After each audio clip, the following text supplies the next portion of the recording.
Por ejemplo, mm, los noticieros que vemos en la mañana, ¿ya está? O la noticia que leemos en algún periódico. ¿Cuál es la intención de las noticias? O de la información que pasa en las mañanas o en las noches en ciertos programas de periodismo. ¿Cuál es la intención que tienen ellos? En la mayoría de los casos, cuando nos dicen qué pasó, cómo pasó, por qué, dónde, entre quiénes. ¿Cuál es la intención? Informar. Informar, dar a conocer eventos hechos. ¿Sí? ¿Estamos de acuerdo hasta ahí? Solamente informar. Si estoy escuchando o soy partícipe de un debate, ¿cuál es la intención de los debates? Exponer ideas. Ya, pero ¿con qué intención? Ganar al adversario. Ya está. Convencerte, ¿verdad? ¿Convencerte de qué? De una determinada idea. ¿Sí? Por ejemplo, los afiches turísticos, cuando no sabemos a qué lugar ir, ¿no? De vacaciones, ingresamos a alguna página y vemos algunos afiches turísticos con fotos de lugares. ¿Cuál es la intención, profesora? Describir el ambiente. ¿Para qué? Para que yo sepa lo bonito, lo agradable que es, de repente lo módico, cuando hablamos del tema económico, lo módico para yo poder ir a ese lugar. Cuando leemos una novela, ¿cuál es la intención? Contarnos una historia, ¿no? ¿Qué pasó? ¿Cuáles fueron las acciones de los personajes? Etcétera. Esas son las intenciones. ¿Para qué yo escribo? Para informarte, para convencerte, para describirte a un determinado objeto, para contarte una historia, para decirte paso a paso cómo hacer algo. Entonces, las intenciones están direccionadas a el objetivo del autor al momento de escribir un mensaje. ¿Me dejo entender?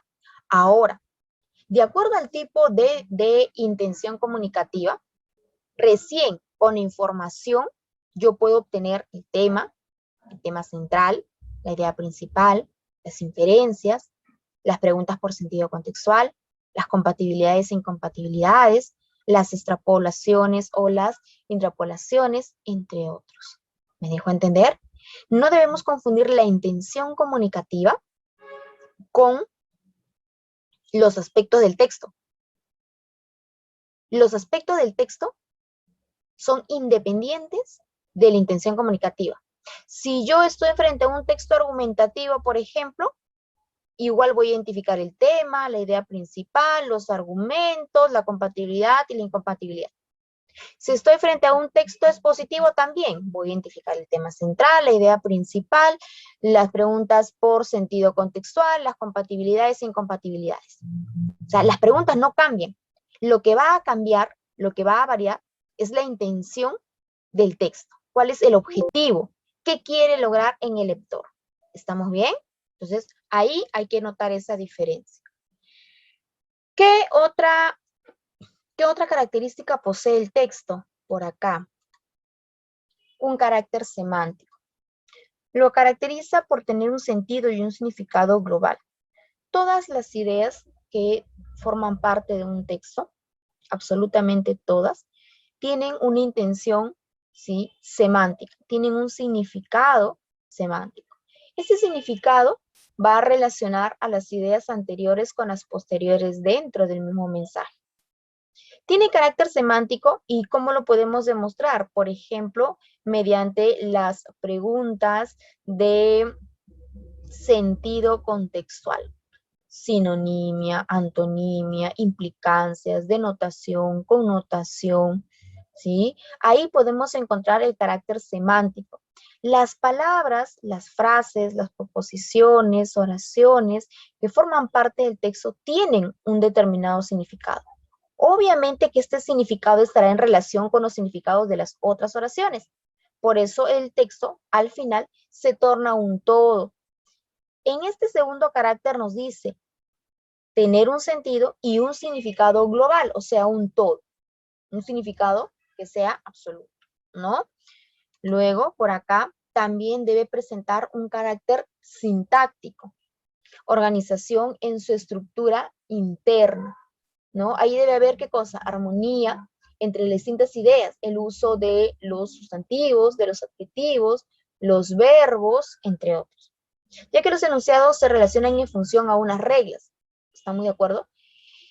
El carácter sintáctico, ¿no?, presentará una armonía con los mecanismos de cohesión, por ejemplo, los conectores, las referencias, los signos de puntuación. Todos ellos, absolutamente todos ellos, forman parte también del mensaje textual. Y para decir que un texto tiene sentido, no solamente sus ideas deben relacionarse, sino que su estructura sintáctica debe seguir las reglas ya establecidas de escritura, el correcto empleo de las palabras, ¿no?, el correcto uso de ellas. En el caso de los signos de puntuación, cuando usar una coma, un punto y coma, las comillas, los guiones, entre otros, ¿sí? Entonces, todo ello forma parte del texto. Por eso es reiterativo lo que te voy a mencionar. Un texto no solamente se va a caracterizar por la presencia de palabras, sino también de otros signos que son parte de la evaluación en la comprensión lectora. Por acá tenemos definición de la intención. La intención comunicativa es el objetivo que se persigue al hablar, escribir o emitir un mensaje, ¿no? Por ejemplo, a ver, ya está. Por ejemplo, tú diseñas una tarjeta de invitación, ¿sí? Diseñas una tarjeta de invitación para tu próximo cumpleaños. ¿Cuál es el objetivo de diseñar esa tarjeta de invitación?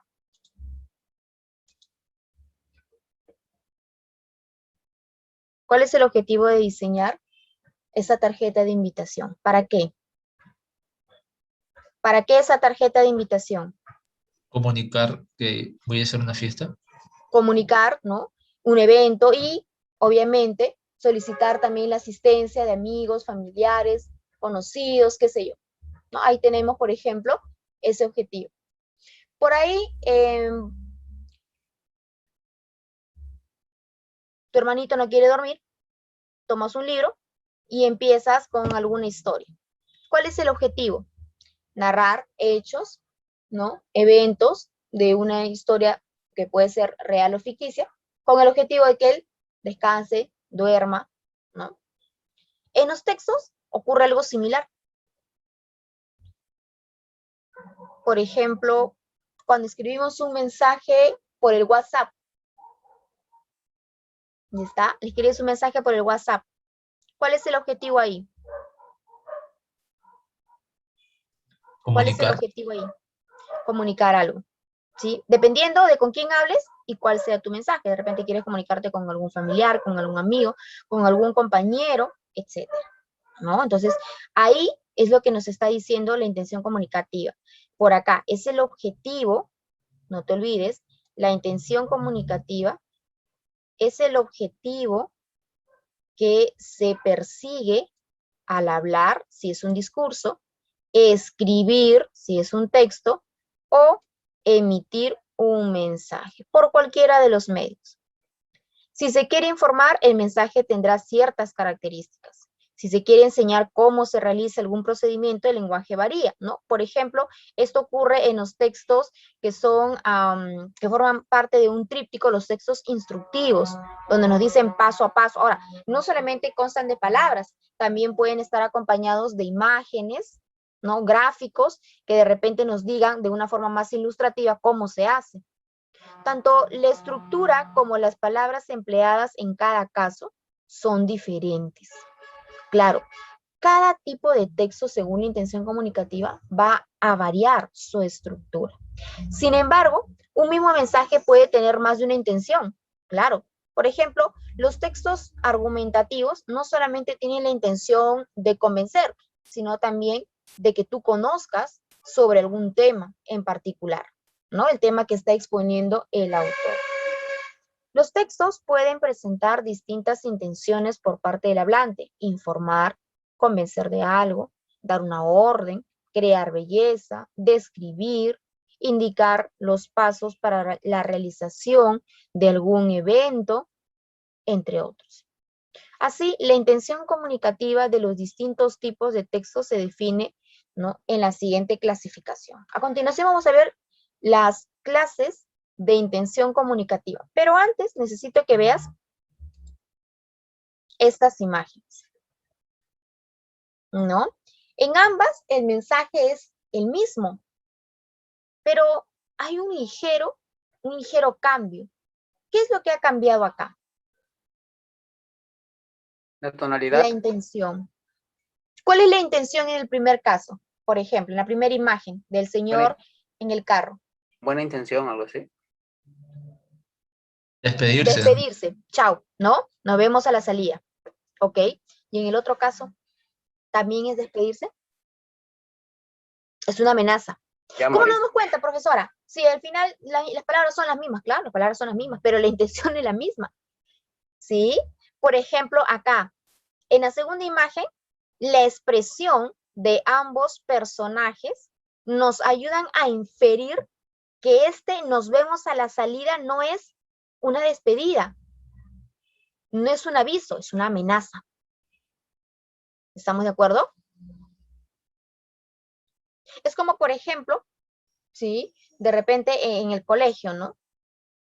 Cada vez que había reunión y los profesores, ¿no? Informaban a los padres cómo iba el avance académico de sus bebés, ¿ya? Y les contaban sobre el último examen, que todos habían salido desaprobados, y tu mamá ni enterada de que tú habías dado ese examen, ¿no? Entonces tu mamá te mira nada más y te dice, en la casa arreglamos cuentas. Te va a poner a sumar los gastos que ha hecho el mes de haber pagado la luz, el servicio, ¿no? De repente los gastos para la comida, medicamentos, vestimenta, educación, no. Ese en la casa arreglamos cuentas, ya sabes lo que es, ¿sí o no? A todo lo que les ha pasado, y es por experiencia muy bien, ya saben lo que va a pasar. ¿Estamos de acuerdo? Entonces, puedes observar que en ese caso, por ejemplo, mamá nos mira fijamente en la casa arreglamos cuentas, ¿ya? Es también una especie de amenaza, ¿no? Por la expresión podemos darnos cuenta de ello. Ahora, si tu mamá te dice, tú acompañas a tu mamá a hacerle unas compras y de pronto se quedó sin dinero y dice, no entiendo por qué si hemos comprado tan pocas cosas, me he quedado sin dinero. ¿Sabes qué? En la casa vamos a arreglar las cuentas. ¿Eso qué significa? Vamos a hacer un cálculo de los gastos para ver, de repente, si no calculamos bien en algún producto, pagamos de más o de repente no traje el dinero suficiente. No, ahí es diferente, ahí es distinto. Entonces, los gestos, ¿no? En el caso de una comunicación directa, permiten darnos cuenta de ello. Pero en un texto no ocurre eso. Entonces, es cuando el autor utiliza a los distintos mecanismos, signos de puntuación, referencias, conectores, para decirte, para indicarte, ayudarte a inferir, ¿sí? ¿Cuál es su intención comunicativa? Puede ironizar, su intención comunicativa puede ser criticar, de repente, burlarse de algo, generar una parodia, ¿estamos de acuerdo? Informar, dar a conocer un hecho, un evento científico, un descubrimiento arqueológico, etc. ¿Sí? Entonces, las intenciones son las que, gracias a las intenciones comunicativas, son, ¿no? Que es lo que permite que un texto se pueda direccionar y por ende se clasifique como un texto expositivo, argumentativo, narrativo, descriptivo, entre otros. Observa por acá. Eso es golpe, se arma la dictadura. Hay que poner 3 casacas, 4 buzos. Ah, ustedes son los que hacían eso. Bueno, la verdad es que yo también. Pero bueno, son cosas que cuando uno es joven, ya por escapar del castigo, hace lo que sea literalmente. A ver, vamos a ver por aquí. Si contamos a alguien un acontecimiento cualquiera, hacemos una narración, ¿no? De hecho, la narración es el tipo de intención comunicativa más común. Es la que vamos a poder encontrar incluso en la vida cotidiana. No le escribes a las 11 de la noche a tu mejor amigo y le dices, oye, ¿está despierto? Tu mejor amigo, sí, ¿qué pasó? Te cuento, habla, te escucho, y empieza. ¿No? Estás narrando qué cosa, todo lo que te ocurrió, todo lo que te ha pasado, te ha sucedido durante el día. Te entrevistas, ¿no? Con el psicólogo para averiguar cuál es el problema por el cual estás atravesando. De repente estás deprimido, ¿no? O tienes problemas para concentrarte, qué sé yo. Entonces empieza el psicólogo a indagar, ¿no? Contándole tus hechos de tu infancia, de repente por ahí hubo un episodio traumático que no te percataste, pero influyó de forma negativa, ¿no? En tu vida actual. Entonces, ahí, por ejemplo, utilizamos las narraciones, ¿no? Cuando le comentas de repente por ahí también a tu mamá, porque has llegado tarde, tenías que llegar a las 8 de la noche a tu casa y te apareciste a las 12, ¿ya? Y ni cómo decirle que había tráfico ni nada que se le parezca porque vives a 2 cuadras nada más del lugar donde tenías que estar. Entonces, en ese caso, narras y a la vez argumentas, porque tienes que convencer a tu mamá para que no te castigue. Ahí está la doble intención, ¿no? Ahí está la doble intención. Narras y a la vez convences. Mamá, no, es que ¿sabes qué pasó? Mira, yo estaba a punto de salir de la casa de mi amigo, pero es que déjame que te cuente, mamá, déjame que te cuente antes de que actúes, antes de que si reacciones impulsivamente, primero escucha mi versión, ¿no? Luego ya si consideras que está mal, me puedes castigar. Y ahí empieza, ¿no? Esa facultad, esa capacidad que tienes para convencer a tu mamá. ¿De qué? De que no te castigue, ¿no? Armando toda una historia, falsa por cierto, pero armando toda una historia ¿para qué? Para que ella quede convencida. Doble intención, ¿te das cuenta? Ahora por acá dice, si le decimos cómo es un objeto, ¿no? Haciendo las descripciones, resaltando las características, de repente por ahí objetivas o subjetivas, porque pueden ser ambas, hacemos una descripción. Si le damos razones, ¿no? De una idea, en defensa de una idea, hacemos una argumentación. La narración, la descripción, la argumentación son, entre otras, distintas formas de discurso, ¿no? Entonces, depende, ¿cuál es mi objetivo? Depende de mi objetivo, yo estructuro ¿qué cosa? Estructuro mi texto. Ahora, por ejemplo, acá, ¿no? Tenemos la clasificación de textos basada en intención comunicativa. Vamos a ver a los 4 tipos más comunes, ¿no? Que pueden venir también en el examen de admisión, por supuesto. Por ejemplo, acá tenemos a los textos expositivos. ¿Qué pasa con los textos expositivos? Por ejemplo, aquí, ¿cuál es la intención de esos textos? Informar. De por sí, todo texto, chicos, es informativo. Cuando narras, informas.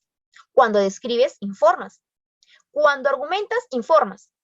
Cuando redactas un texto instructivo, informas cómo se debe hacer paso a paso. Ningún texto, ninguno, desinforma. Entonces, al decir que existe una clasificación de textos informativos, vamos a entender que solamente ese texto informa y los demás desinforman. Eso no es cierto. El nombre correcto en este caso es un texto expositivo.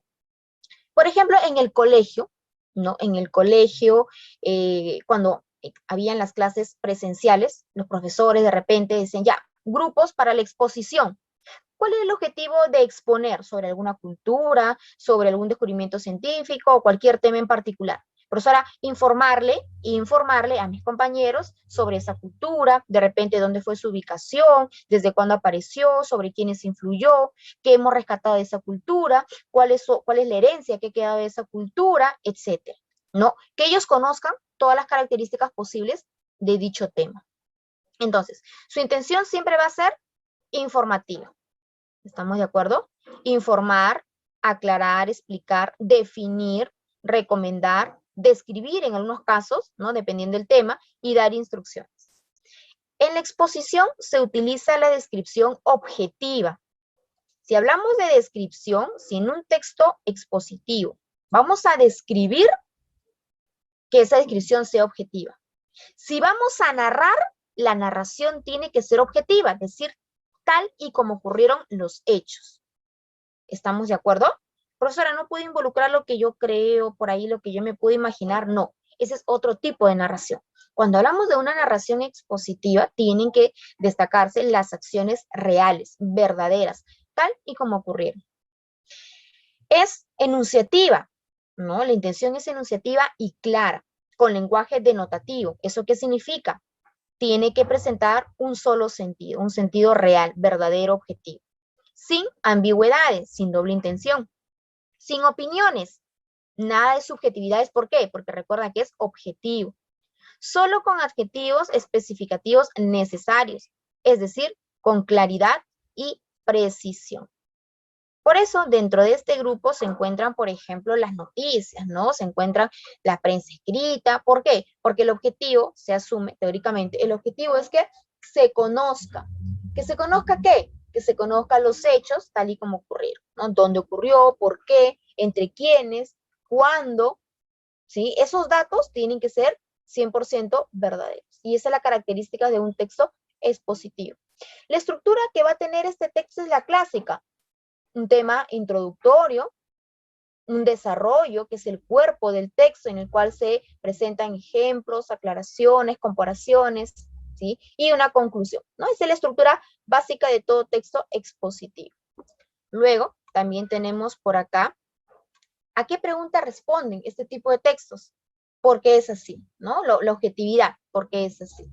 Por acá también los modelos. ¿Qué ejemplos de textos expositivos podemos encontrar? Por ejemplo, los memorandos, las noticias, los avisos publicitarios, ¿sí? Los avisos en las noticias de repente, artículos divulgativos científicos, etcétera. ¿No? Imagínate, si hablamos, por ejemplo, de la ciencia, no puedes involucrar la subjetividad, tiene que ser, ¿no?, la descripción exacta y la información correcta. ¿Ya está? Esa es la característica general de un texto expositivo. Pero también tenemos otras intenciones. Por ejemplo, esta imagen nos permite, ¿no?, más o menos inferir frente a qué tipo estaríamos, frente a qué tipo de texto. Estamos hablando del texto argumentativo. ¿Qué pasa con el texto argumentativo? Su mismo nombre lo dice. La intención es persuadir, convencer o argumentar sobre un tema o asunto. En este caso, la intención, persuadir o convencer al lector. ¿Sobre qué? Sobre una visión particular de un tema. Esta visión particular, por supuesto, es del autor, ¿no? Lo que yo creo como autor. Generalmente los temas que son desarrollados por los textos argumentativos tienen una naturaleza polémica, en el cual se puede abrir dos posturas opuestas en relación a un mismo asunto. Y como son posturas opuestas, cada una de ellas debe rescatar alguna prueba o pruebas, ¿no?, puede ser una o varias, que permitan defender la idea de dicha postura. Entonces, en este caso, tenemos el objetivo: convencer, persuadir al lector sobre una visión particular de un tema. Suceso o proceso mediante el planteamiento y sustentación de una hipótesis o tesis. Mira, el autor, ¿qué hará? Va a sustentar, ¿qué cosa? Una tesis. Profesora, más o menos parecido como lo que tendremos que hacer una vez que terminemos la carrera universitaria. Claro, al terminar tu carrera universitaria, tú sustentas un trabajo, tratando de demostrar que la idea que tú estás exponiendo en ese trabajo se puede aplicar en la realidad. No va a haber un jurado que te va a plantear una serie de preguntas en relación a tu trabajo, ¿no?, cómo se puede hacer, de repente por ahí un problemita te pueden exponer y cómo lo vas a solucionar. Entonces, ahí defiendes, ¿qué cosa? La idea que tú estás exponiendo en dicho trabajo. En los textos argumentativos ocurre lo mismo. Va a haber una idea que va a ser defendida por el autor mediante una exposición de pruebas. El carácter de interacción que el lenguaje tiene exige la argumentación.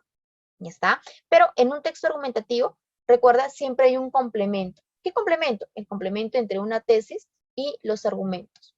La tesis adquiere sentido, es aceptada gracias a la exposición de los argumentos. Profesora, ¿qué pasa si yo intento convencer a alguien, pero sin la exposición de ningún tipo de prueba? ¿Lograría convencer? No. Es como si yo te digo, ¿no? Por ejemplo, es como si yo te digo, a ver, la pena de muerte debería ser restituida en nuestro país. Alguien por ahí va a preguntar, la pena de muerte restituida en el país, ¿por qué? ¿Cuál es el motivo? ¿Cuál es el fundamento? No, es que debe ser restituida nada más y punto, se acabó. Debe ser restituida y se debe cumplir tal y como lo acabo de decir. Un momentito, profesora. Usted podrá decir mucho, pero yo necesito una prueba que demuestre que aplicando esa pena de muerte en la sociedad, en esta sociedad actual, se va a lograr una finalidad positiva para esto. Si usted no tiene esa prueba, a mí no me interesa que se apruebe tampoco dicha pena de muerte. Los argumentos son los que le otorgan validez a la tesis. Gracias a los argumentos, tú te convences. Por ejemplo, en un debate, ¿no? Cuando hay, por ejemplo, dos posturas en relación a un tema, ¿ya está? Cada debatiente va a presentar, ¿qué? Va a presentar una cantidad determinada de pruebas. ¿Cuál es el objetivo? El objetivo es que el auditorio quede convencido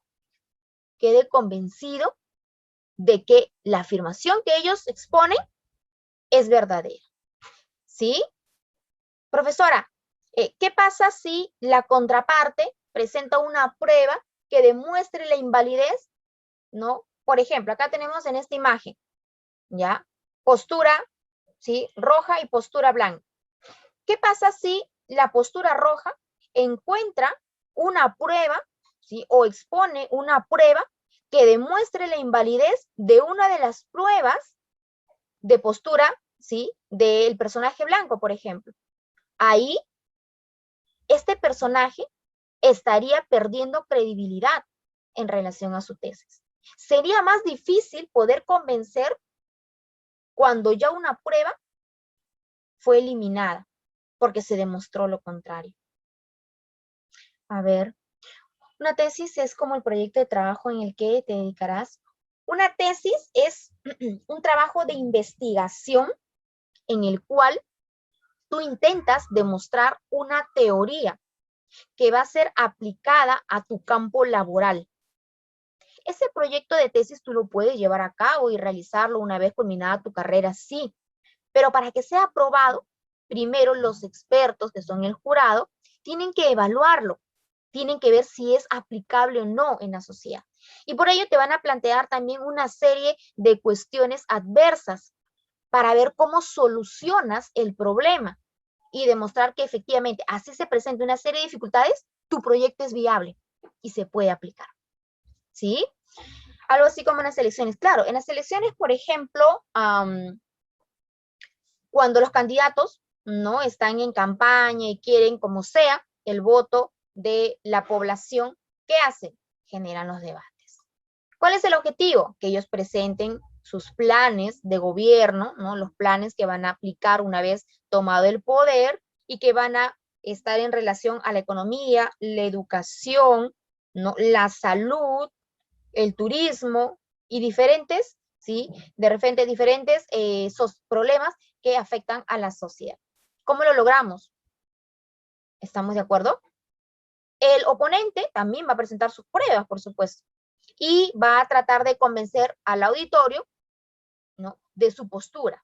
¿Se debe o no se debe hacer? Y si se debe hacer o no, ¿por qué? No, ahí están las explicaciones. Por aquí responde a ¿qué pienso? Profesora, ¿eso significa que el texto argumentativo es subjetivo? Es 100% subjetivo. ¿Por qué? Porque es mi idea, es lo que yo pienso. Eso no significa que esté bien, ni significa que todos deban pensar obligatoriamente como yo. Pero ese es mi objetivo, convencerte para que sea así. ¿Qué te parece? ¿Se puede aplicar? ¿No se puede aplicar? ¿Se puede o no se puede llevar a cabo? Algunos modelos, por ejemplo, los artículos de opinión, ¿no? Las columnas de opinión, críticas de opinión, ensayos, por ahí de repente proyectos de tesis, los debates, sean estos orales o escritos, entre otros. Ellos forman parte de los modelos de textos argumentativos. También tenemos por acá a los textos narrativos. ¿Qué pasa con ellos? A ver, por acá. ¿Cuál es la intención? Relatar, contar, ¿sí? Sobre hechos, ¿no? Aquí las acciones son las que van a predominar en este tipo de texto. Por acá, relatar hechos vividos por personajes, sean estos reales o imaginarios, ¿no? La realidad versus la ficción, en un cierto periodo de tiempo. En el proceso de transformación, los personajes pasan de un estado a otro, es decir, se transforman. Hay cambios, ¿no? Por ejemplo, no sé, en las obras, cuando has leído, o si es que has leído quizás, ¿no? Romeo y Julieta, por ejemplo. Como empieza la obra no es la misma, ¿no? Cuando acaba. Los personajes mueren, ¿no? Los protagonistas mueren tratando de defender su amor. En el caso, por ejemplo, de 100 años de soledad, también, ¿no? La historia ocurre en el pueblo de Macondo y bueno, pasa una serie de hechos hasta que finalmente culmina la historia. Pasan varias generaciones, ¿no? Varias generaciones ya de los Buen Día. Pasan varias generaciones hasta que finalmente se cumple la profecía, ¿no? El nacimiento del niño con cola de cerdo, ¿no? Que era justamente por la relación que había entre familias. ¿Mm? Ahí cambia la historia, por ejemplo. Toda historia, ¿no? Que es parte de una narración, va a sufrir un cambio, una transformación a lo largo del avance de los hechos o las acciones. Por acá también tenemos, a ver, responden a ¿qué ocurre?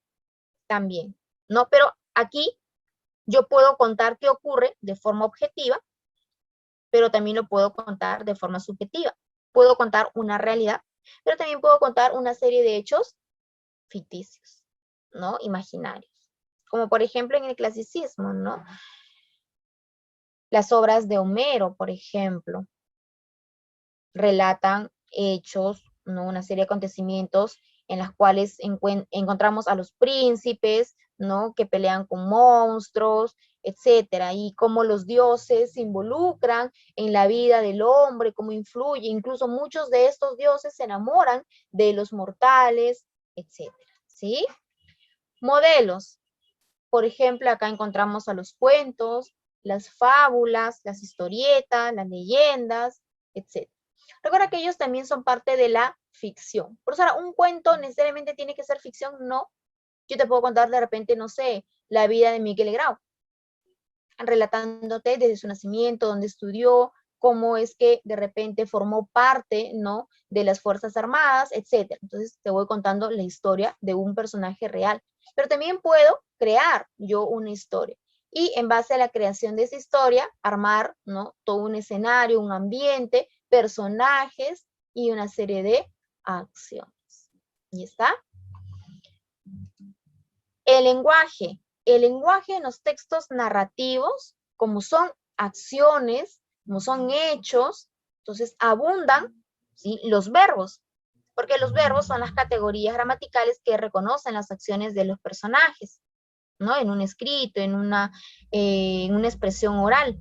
Entonces, aquí lo que interesa es el reconocimiento de los verbos y, por supuesto, los accidentes, ¿no? Del verbo, el número, el tiempo, la persona, el modo, el aspecto. Finalmente tenemos a los textos descriptivos, también, ¿no? Aluden directamente a su nombre.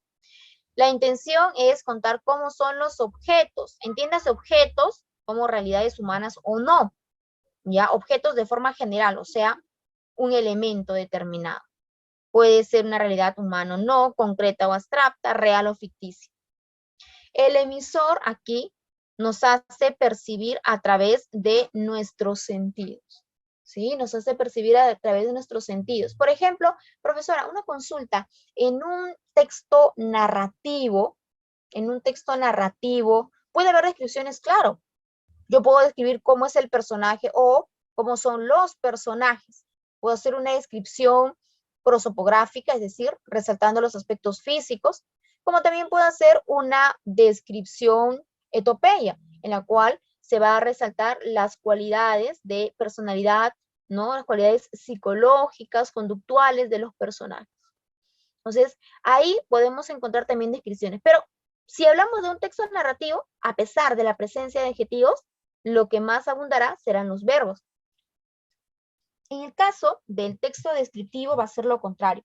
Pueden haber acciones, claro, pero aquí van a predominar ¿quiénes? Los adjetivos. ¿Por qué? Porque ellos son los que se encargan de decir cómo es un determinado objeto.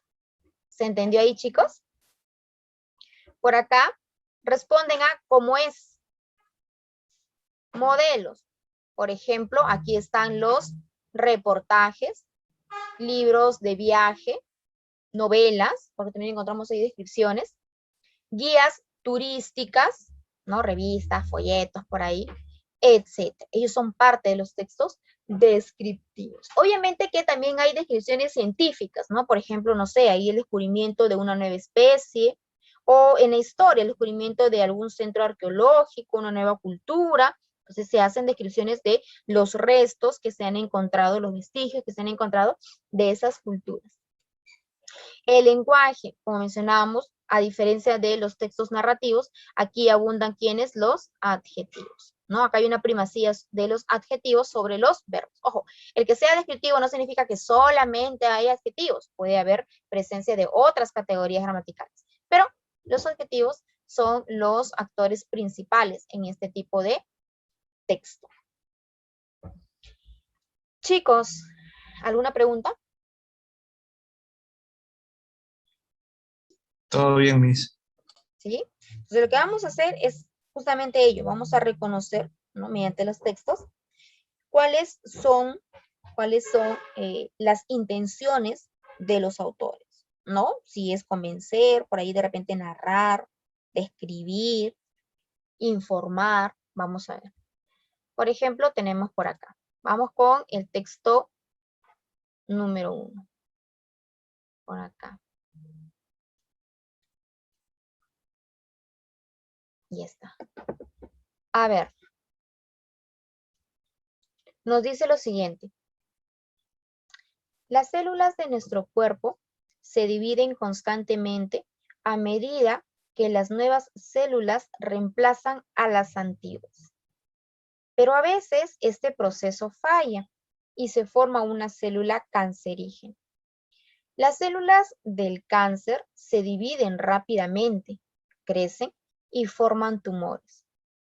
Pueden diseminarse hasta comprometer un órgano completo e impedir su correcto funcionamiento. Y está. El tema aquí, las células. Al inicio, por acá, ¿no? Se describe la característica de las células. ¿Qué hacen ellas? Se dividen constantemente. ¿Ya está? ¿Y cuándo se dividen constantemente?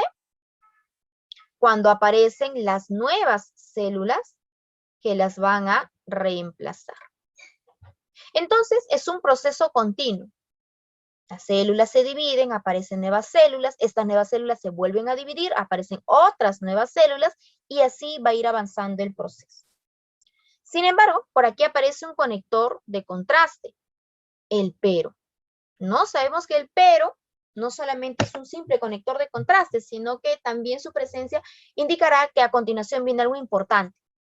Recuerda que el proceso de transformación, ¿no? Cuando las células se van dividiendo, es un proceso continuo. Pero mira lo que dice acá.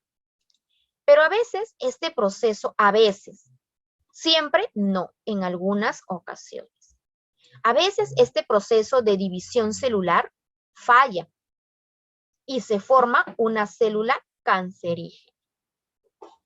Las células del cáncer se dividen rápidamente, claro, como cualquier célula realizará su proceso de división celular. No, recuerda que ella también es una célula. Entonces, acá nos dice, las células del cáncer se dividen rápidamente, crecen y forman tumores. Ahí está el daño que ellas ocasionan, ¿no? Por acá dice, forman tumores. Pueden diseminarse, por acá, pueden diseminarse hasta comprometer un órgano completo e impedir su correcto funcionamiento, ¿no? Chicos, ¿quiénes se pueden diseminar? Vamos a cambiar acá otro color. Ahí está. Las células cancerígenas. Ya está. ¿Qué significa diseminarse? Se van a esparcir, ¿no? Van a avanzar por ahí, ya está, se van a esparcir. Diseminarse, se van esparciendo, avanzando, como por ejemplo cuando cae un poco de agua en el suelo y va avanzando hasta llegar a otras áreas, ¿sí? Acá nos dice lo mismo. Pueden diseminarse, ¿quiénes? Ellas, las células del cáncer. pueden diseminarse hasta comprometer un órgano completo e impedir su correcto funcionamiento. Obviamente el correcto funcionamiento de este órgano.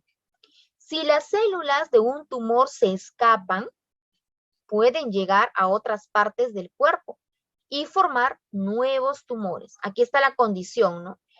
No siempre va a ocurrir, pero cuidado, en algunas oportunidades estas células traviesas se van a escapar y al escaparse, ya, van a llegar a otras partes del cuerpo y van a formar otros tumores y por supuesto van a comprometer otros órganos.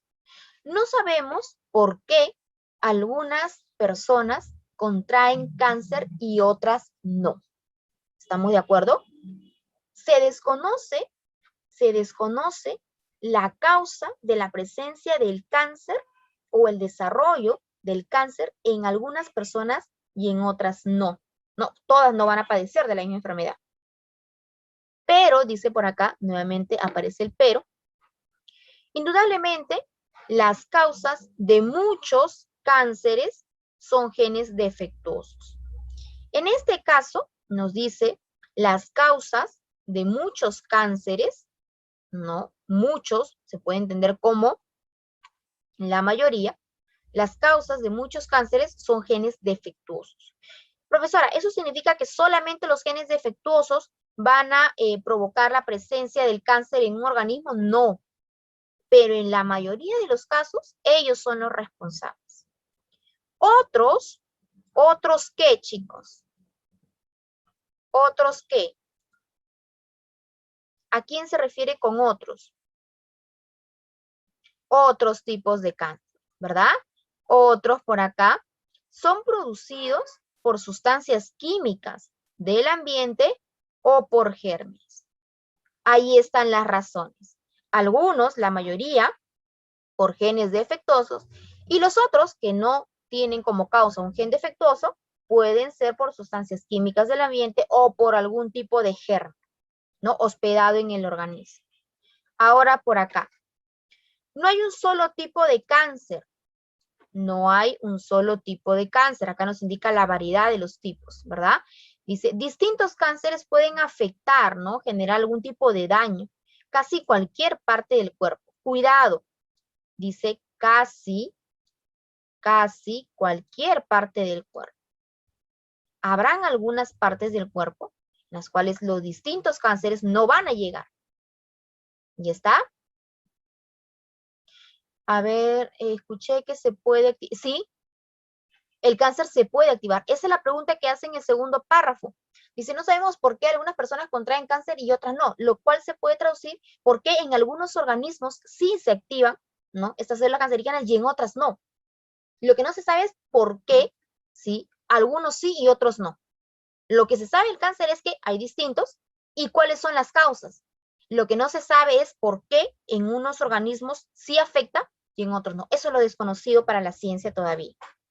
Ahora dice, los tipos más comunes, ¿no? Los tipos más comunes equivale a la mayoría también. Los tipos más comunes afectan, ojo, estamos hablando de los tipos de cáncer, ¿sí?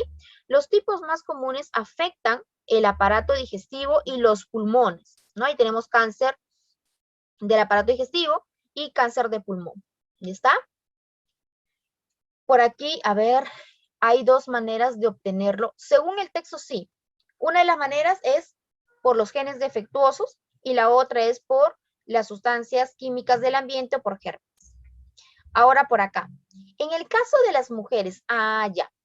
Aquí nos da a entender que el cáncer, ¿ya? Independientemente del tipo de cáncer que sea, ya está, marcará una diferencia entre los varones y las mujeres.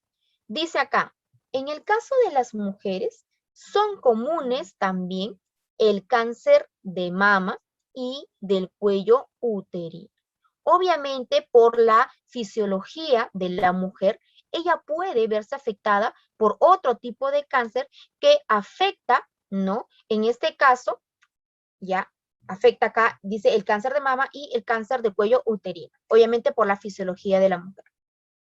Ahora veamos, profesora, pero una mujer también podría padecer de cáncer de pulmón, ¿verdad? Exacto. Solo que a ella, nuevamente, por su fisiología, se le añaden otros tipos de cáncer. El cáncer de mama y el cáncer de cuello uterino. El cigarrillo es la causa de casi todos los cánceres pulmonares. Veamos por acá. El cigarrillo es la causa de casi. Profesora, ¿todos? No. Nuevamente, la mayoría. Dice por acá, a ver, ahí está, casi. El cigarrillo es la causa de casi todos los cánceres pulmonares. Chicos, yo padezco de cáncer pulmonar. ¿Eso significa que soy una fumadora empedernida? No necesariamente. ¿Por qué no? Porque no siempre todo lo causa el cigarrillo. Hay otros productos.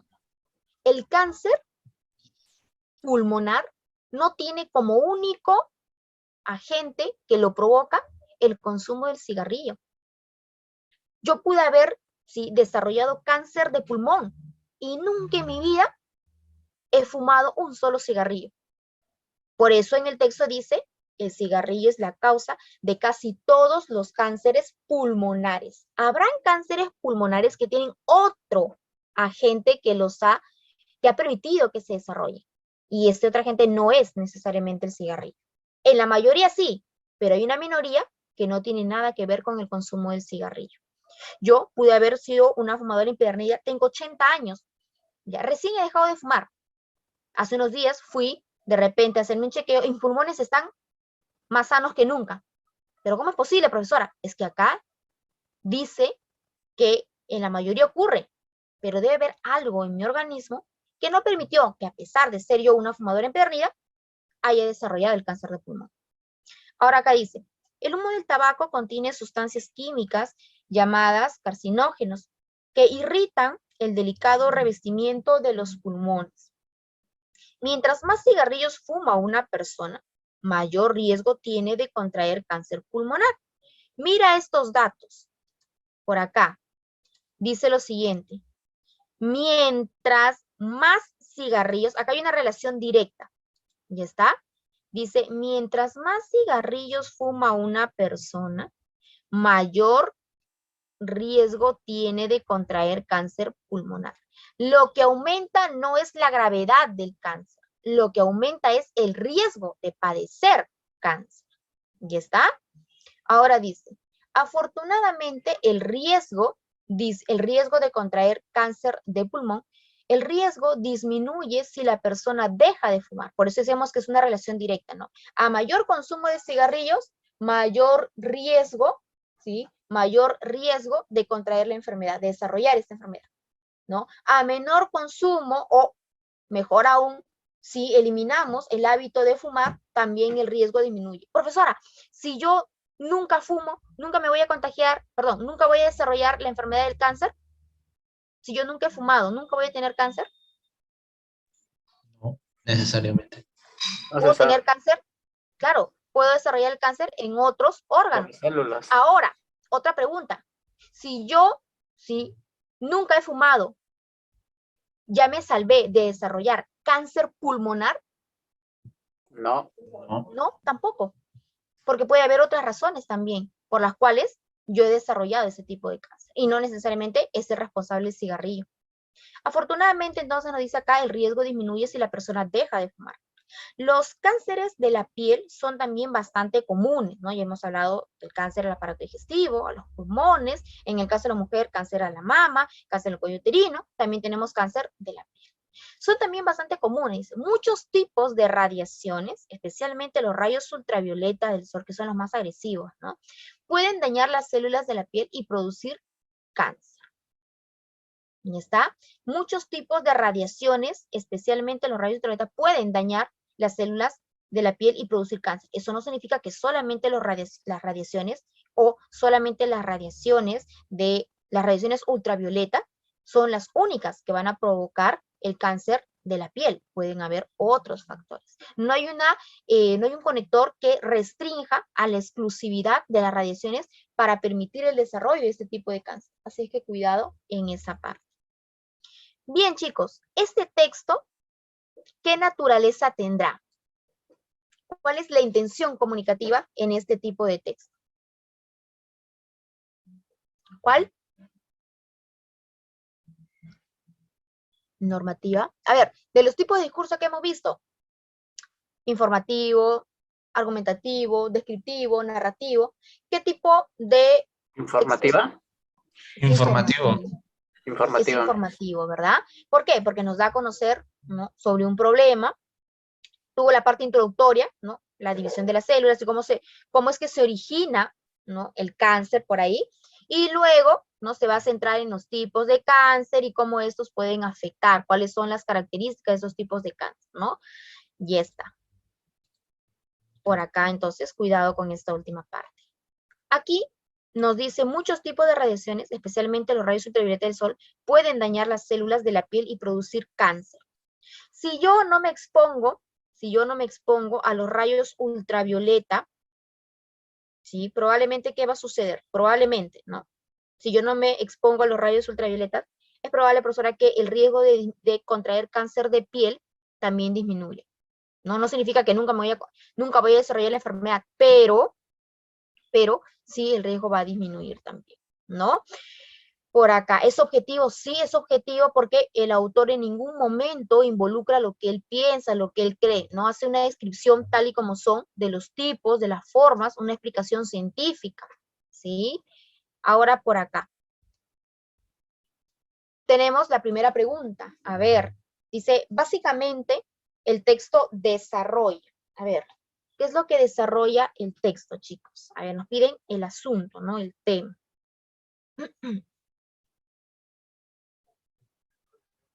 La B, la formación y tipos de cáncer. A ver, la formación y los tipos de cáncer. Sí, Y la esta, B. la alternativa B. Profesora, ¿por qué no puede ser la A? Veamos. En la A dice la definición del cáncer y su tratamiento. ¿Qué he dicho cuáles son los tratamientos para los tipos de cáncer? No, dijo los tipos. Solamente los tipos y qué órganos de repente o qué partes afectaba, por ejemplo, en caso de los varones y las mujeres. Pero el tratamiento nunca se habló. ¿Ya está? Por acá. ¿No es muy general? No. Al inicio del texto nos menciona efectivamente la formación del cáncer y también se va a exponer sobre los tipos de cáncer. ¿Ya está? Mencionan por ahí, por ejemplo, al cáncer en el aparato digestivo, de pulmón, de piel, de mama, de cuello uterino. Entonces, ahí nos está pidiendo, el texto desarrolla básicamente, principalmente, ¿en qué se está centrando? Primero, cómo se forma y cuáles son los tipos. ¿Ya está? Cuidado. En la A, nuevamente, no se menciona el tratamiento. Si nosotros aceptamos esto como válido, estaríamos asumiendo una falacia, algo que en el texto nunca se mencionó. A ver, estaba seguro que era la E, por lo que abarcaba menos más comunes. A ver, en la E, los tipos más comunes de cáncer en humanos. Los tipos más comunes de cáncer en humanos. Se ha hablado, sí, de casos comunes. Vamos a regresar al texto. ¿Está? Por acá. Pero no se ha hablado de que todos ellos lo sean. Por ejemplo, se menciona acá, son comunes los que afectan al aparato digestivo y los pulmones. En el caso de la mujer, son comunes el cáncer de mama y de cuello uterino, ¿no? En el caso del pulmón o el cáncer pulmonar, ¿no?, ahí no se mencionó por ahí que sea el más común. Solamente dijo el cigarrillo es la causa de casi todos los cánceres pulmonares, pero no se dijo si el cáncer pulmonar era también común o no. Ahí está el pequeño detalle. Luego se menciona por acá, en el caso de, recién se retoma a los casos comunes, cuando se menciona, por ejemplo, al cáncer de piel, ¿no? Los cánceres de piel son también bastante comunes, ¿no? Muchos tipos de radiaciones, especialmente los rayos ultravioleta del sol, pueden dañar las células de la piel y producir cáncer.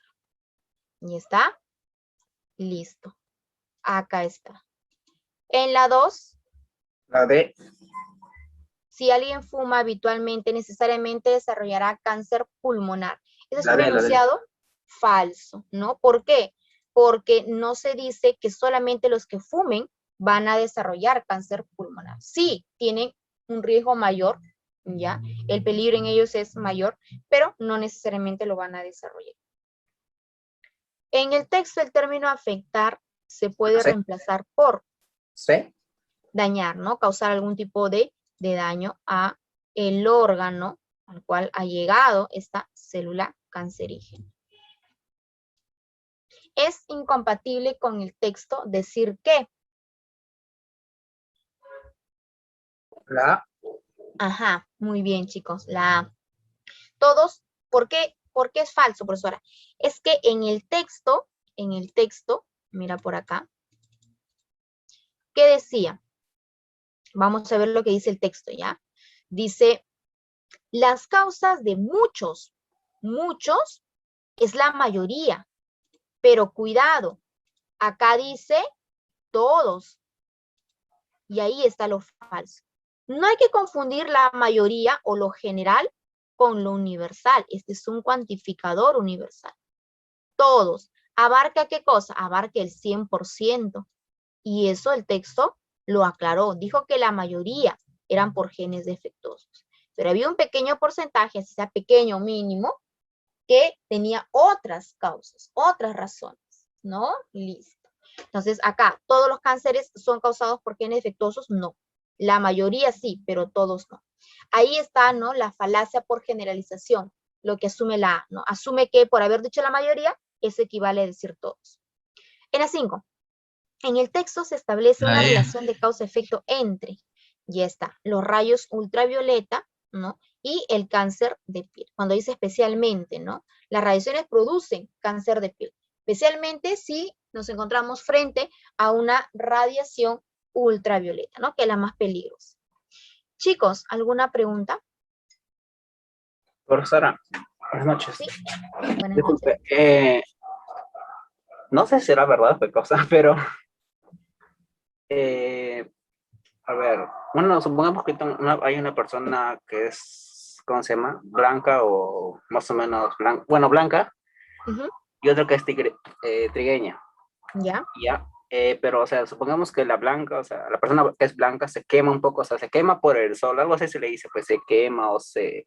O sea, su color de piel ya no es blanca, o sea, me refiero, se cambia de color, pues me refiero. No sé si me habrá entendido. Sí, sí, entiendo. Ya, pero o sea, si toma un color más oscuro, o sea, toma un color más oscuro que la persona que era trigueña, esa persona que, o sea, supuestamente, no, que antes era blanca, o sea, tiene más probabilidad que le dé cáncer de la piel, a ver, cáncer a la piel que la trigueña, Sí. más probabilidad que porque por su piel está más dañada ya. Lo que pasa es que, a ver, ¿cómo te explico? La pigmentación de la piel va a influir en la protección que ésta tenga. Sin ir muy lejos. Por ejemplo, una persona de tez blanca, ¿no? Al no tener las pigmentaciones, aunque no lo creas, nos protegen mucho de los rayos del sol, ¿sí? Cuando una persona es de piel blanca, ¿no? De tez muy, muy blanca de repente, su riesgo de contraer cáncer de piel es mayor. ¿Por qué? Porque la piel es más delicada, justamente porque tiene menos pigmentación. Las personas que tienen los albinos, por ejemplo, ajá, muy bien, Andy, los albinos. En el caso de las personas cuya piel es trigueña, ¿no? O más oscura de repente que las personas de tez blanca, el riesgo también existe, pero es menor. La pigmentación, ¿ya? Permite, ¿ya? Que la piel sea más resistente al impacto de los rayos del sol. Por eso es que cuando una persona blanca va a la playa, inmediatamente su piel se irrita, roja por completo, y no la puedes ni tocar, porque siente que la piel se le estuviera como si se estuviera cayendo por trozos, por pedazos. Son hipersensibles, ¿estamos de acuerdo? Entonces, ahí hay que tener bastante cuidado. Las personas también suelen, ¿no? En algunos casos, cambiar el color de la piel, ¿ya está? Pero eso se tiene que dar de forma natural. Cuando es producto de una quemadura como de los rayos del sol, ahí hay que tener cuidado. Lo mismo ocurre con las personas de ojos marrones o negros, con las personas de ojos verdes o azules. Ellos tienen mayor riesgo de desarrollar una futura ceguera que aquellas personas que tienen los ojos oscuros. Así que no te sientas mal por tus ojitos color café, ¿sí? Por tus ojitos de repente negros, que la mayoría tenemos ese color, ¿sí? ¿Por qué, profesora? Porque nosotros somos, ante los rayos del sol, somos más resistentes. Sí, acá humildemente nuestro colorcito, sí, marrón oscurito por ahí. Pero aunque no lo creas, eso nos protege. Profesor, o sea que las personas que tienen ojos azules, ellos son más sensibles. Por ejemplo, ellos no podrían soportar, no levantar la mirada y ver un poco el sol. ¿Por qué? Porque su vista se irrita más. Es que la pigmentación no los protege. ¿Se entendió? Profesor, entonces, aquellas personas que tienen de repente, ¿no? Ya sea en la piel o en el color de ojos, un color más claro, son más, sí, son más propensos al desarrollo de ciertas patologías, dependiendo, ¿no? El órgano, o en el caso de la piel también, sí, la verdad sí. Lo mismo ocurre, por ejemplo, con la piel grasa y las personas que no, hay personas que están en el sol y ni un punto de grasa en el rostro. Ya hay otros, y me incluyo, ¿sí? Que el rostro se llena inmediatamente de grasa, pero esa es una ventaja. Las personas que tienen la piel más seca, ¿sí? O que de repente no desarrollan mucha grasa en el rostro, envejecen más rápido. Cuando se ríen, queda marcado, y esas marcas se quedan, parecen, sí, algunas marcas, y parecen incluso mayores. Hay una mujer, por ejemplo, de 40 años, parece de 60, y hay una mujer de 60, parece de 40.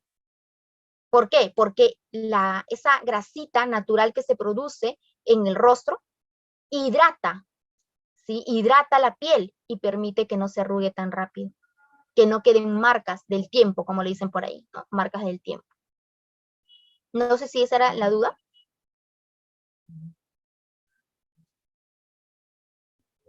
¿Sí? Bien, chicos, ¿alguna otra pregunta del texto? Sí, profesor, ya entendí, no podía prender mi micro. Ok, listo. Pasamos entonces, chicos, con el texto 2. Veamos, acá nos dice lo siguiente. Si un médico creyera que sus razonamientos tienen el mismo valor que los de un matemático, estaría muy equivocado. Y eso lo llevaría a consecuencias muy falsas. Por desgracia, es lo que le ha ocurrido y le ocurre todavía a los hombres que yo denominaría sistemáticos. De hecho, esos hombres parten de una idea fundada más o menos en la observación y que consideran como una verdad absoluta. Hasta ahí.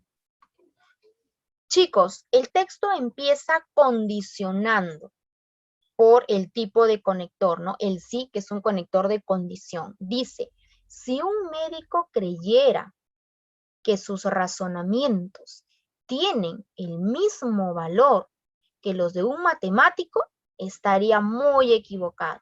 Y eso lo llevaría a consecuencias muy falsas. Por acá tenemos. Muy bien, Andy. Acertaste. Estamos frente a un texto argumentativo. Veamos. ¿Sí? Muy bien. Por acá. Si un médico creyera que sus razonamientos tienen el mismo valor que acá hay una elipsis, que los razonamientos de un matemático, estaría muy equivocado. ¿Quién? Este médico.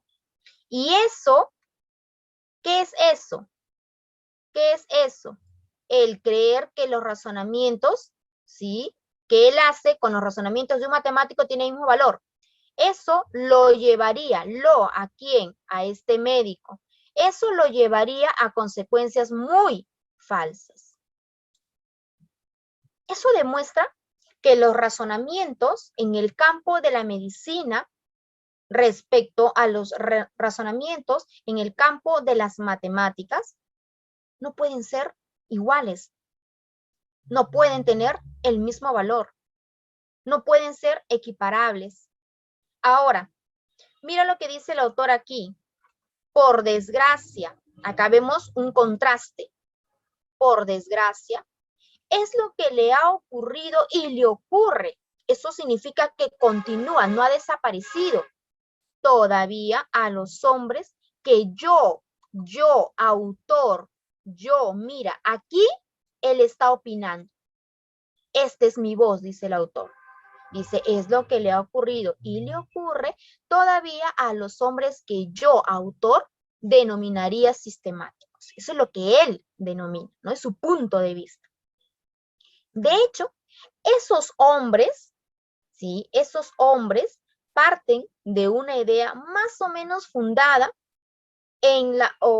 más o menos en observación y que consideran como una verdad absoluta. ¿Quiénes son esos hombres? ¿Quiénes son esos hombres? ¿A quiénes califica de esta forma el autor? A ellos, a los sistemáticos. Esos hombres parten de una idea fundada más o menos, no está al 100%, en la observación, y que consideran que estos hombres, y que consideran como una verdad absoluta. Para que sea una verdad absoluta, debe existir una correspondencia con la fundación de la observación. Pero acá dice que esta observación es más o menos fundada, más o menos, ¿no? En observación. Y para ello ha ido una verdad absoluta. Es como ir de una parte hacia el todo. Hacia el todo. ¿Hay un error? Claro. ¿Por qué, profesora? Por ejemplo, a mí me asaltaron hace un año, por ejemplo. Ya, me asaltó un joven de más o menos 30 años, por ejemplo. ¿Sí? Y yo digo, todos los jóvenes son unos delincuentes. ¿Eso sería cierto? No, ¿Por qué no? porque no solamente asaltó uno, no necesariamente todos tienen que pagar pato por la culpa de uno. Ya, no todos pagan pato por la culpa de uno. Ok. Chicos, en este caso es una experiencia particular. Como dijo su compañero, el que haya sido un caso no significa que se aplique para todos. Esos errores se llaman falacias por generalización, porque asumes que en base a una experiencia o a un caso, eso se va a cumplir para todos los demás. Y eso no es cierto. Puede que se cumpla con los demás, pero también puede que no se cumpla. Siempre queda en la probabilidad. Pero mira lo que dice acá. Parten de una idea fundada más o menos a medias, ¿no? A medias en observación. Y eso le es suficiente para llegar a una verdad absoluta. Ahí está su error. Dice, cuando razonan de manera lógica y sin experimentar, llegan de consecuencia en consecuencia a construir un sistema lógico, pero sin realidad científica alguna. Es que la observación también va a permitir, ¿no?, ser parte de una experimentación, pero ellos se basaron más o menos en una observación. Por eso dice acá, cuando razonan de manera lógica y sin experimentar, y llegan de consecuencia en consecuencia, de resultado en resultado, a construir un sistema lógico, pero sin realidad científica alguna. Porque les faltó, porque estuvo incompleto. ¿Estamos de acuerdo? Ahora mira lo que dice por acá. Con frecuencia, las personas, ojo, frecuencia es algo común, ¿sí?, que se hace en la mayoría de casos, algo habitual. Dice, con frecuencia, las personas superficiales se dejan fascinar por esta apariencia lógica. Chicos, ¿quién será una persona superficial desde la concepción del autor del texto? ¿A quién podría calificar como una persona superficial?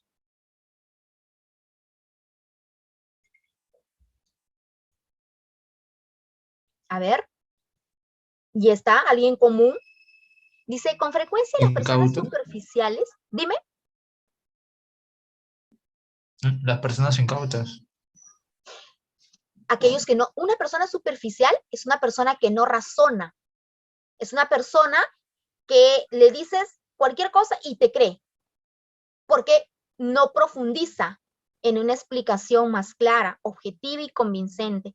Acá te dice, con frecuencia las personas superficiales, los seguidores de Keiko dicen, con frecuencia las personas superficiales se dejan fascinar por esta apariencia lógica. Claro, es una apariencia porque recuerda que no cuenta con una realidad científica. Ahora dice, y así es como en ocasiones se renuevan actualmente, se renuevan, ya existieron, ya pasaron, pero están siendo retomadas, dice. Y es así como en ocasiones, en algunas oportunidades, también no siempre, en ocasiones se renuevan actualmente las discusiones dignas de la antigua escolástica. Chicos, esto nos permite inferir cómo era el razonamiento de la antigua escolástica.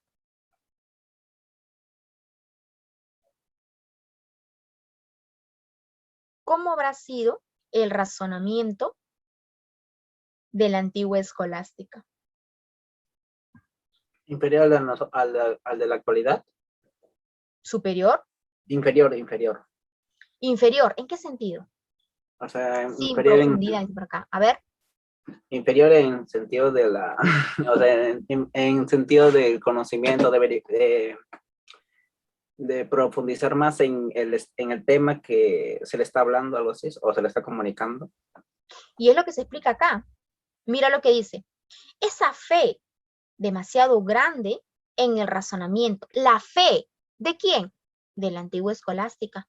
Esa fe demasiado grande en el razonamiento que conduce a un fisiólogo, recuerda que el fisiólogo está relacionado con el campo de la medicina, dice que conduce a un fisiólogo a una falsa simplificación de las cosas, proviene, por un lado, de la ignorancia de la ciencia de la que habla y por otro, de la ausencia y sentimiento de complejidad de los fenómenos naturales. Es que es superficial, es que no es profundo, por lo tanto siempre se va a quedar en lo más sencillo. Le aterra llegar a lo más profundo, le aterra profundizar en la investigación, cuando esa debería ser la principal función de un fisiólogo. Lo volvemos a leer. Mira lo que dice. Con frecuencia las personas superficiales se dejan fascinar por esta apariencia lógica. Y es como en ocasiones se renuevan actualmente las discusiones dignas de la antigua escolástica. Esa fe demasiado grande en el razonamiento, mira, esa fe demasiado grande en el razonamiento. Profesora, ¿fe en la ciencia? Te vuelvo a preguntar, ¿fe en la ciencia? O sea, ¿la ciencia puede hablar de fe? No. Escolástica. Entonces, acá cuando me dice, esa fe demasiado grande en el razonamiento. Oye, un fisiólogo, un hombre de ciencia, ¿puede guiarse por la fe? No, porque él siempre lo tiene que probar todo. Ellos tienen que comprobarlo. Y adelante, ¿qué decía? Cuando razonan de manera lógica y sin experimentar. Por acá dice, construyen un sistema lógico sin realidad científica alguna. Gran pecado del fisiólogo. Dice acá, que conduce, ¿no? Esa fe demasiado grande en razonamiento, que conduce a un fisiólogo a una falsa simplificación de las cosas, proviene, ¿no? ¿Por qué este fisiólogo siente una fe demasiado grande en el razonamiento? Primero, esa fe viene a causa de, uno, la ignorancia, vamos a resaltarlo mejor. Ahí está, para que se pueda visualizar en esta parte. Ya está. Aquí. Dice, la fe demasiado grande en el razonamiento que conduce a un fisiólogo a una falsa simplificación de las cosas proviene, por un lado, ¿cuáles son las razones por las cuales el fisiólogo tiene tanta fe en el razonamiento? La primera causa es la ignorancia, ¿sí? Por acá, de la ciencia de la que habla. Ojo, este es en el caso del fisiólogo. Esa es una de las razones. Y por otro lado, la ausencia de sentimiento de complejidad de los fenómenos naturales. Es que este fisiólogo razona como un matemático, cuando no debería serlo así. Por eso decía al inicio, mira lo que decía al inicio, cuando un médico considera que su razonamiento tiene el mismo valor que el de un matemático, ahí está su error. Ahora dice, por esta razón, ¿no? Esa es la causa, ahí tenemos el conector por, que es un conector de causa. Por esta razón, vemos en ocasiones a matemáticos puros, grandes mentes, además, caer en errores de esta clase. Simplifican demasiado y razonan sobre fenómenos tal y como los crean en su mente, pero no como son en la naturaleza. Es que para que ellos analicen a los fenómenos tal y como son en la naturaleza, han tenido que profundizar, pero es que ellos, ¿qué hacen? Lo simplifican, lo más sencillo. Al simplificarlo, omiten información que es importante y que les va a permitir entender la real naturaleza de los distintos fenómenos.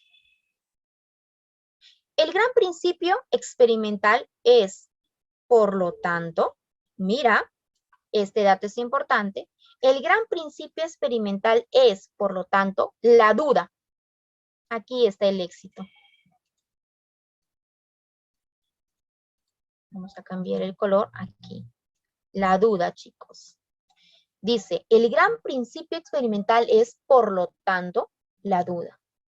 La duda filosófica que deja al espíritu su libertad y su iniciativa, y de donde provienen las cualidades más preciadas para un investigador en fisiología y medicina.